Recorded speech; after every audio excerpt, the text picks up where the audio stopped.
King David wrote in Psalm 40, verses 1 and 2, I waited patiently for the Lord. He inclined to me and heard my cry.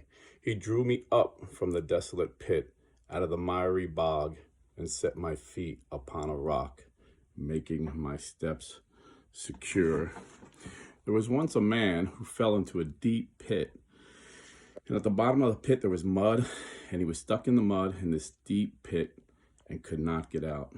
He tried and tried with all his strength, and he was a strong man, but he could not get out of the pit. And he cried out for help. And then a positive Christian, walked by and said, "Oh, brother, you'll get out of that pit." And he walked off. Then a pessimistic Christian walked by and said, "Brother, you're not getting out of that pit." And then he walked by. Then an analytical Christian walked by, observed the situation, looked at the pit, looked at the mud, looked at the brother, said, that's a pit. And then he left. Then a Calvinist Christian walked by, said, "Brother, you were predestined for that pit."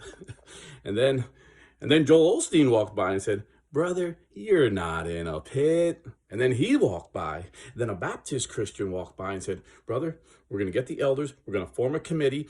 We're going to come up with a program to get you out of that pit." And then he left. Then a Catholic walked by and said, "I'll pray for you, brother." And then he walked by. Then a legalistic Christian said, "I warned you about that pit. See, I told you about that pit." And then he walked by. And then Jesus walked by, looked at the man and took pity on the man, climbed into the pit, got into the mud, picked him up on his shoulder, and took the man out of the pit.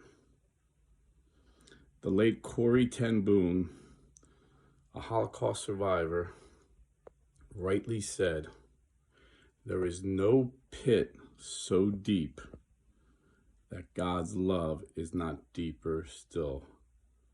God bless and stay Catholic.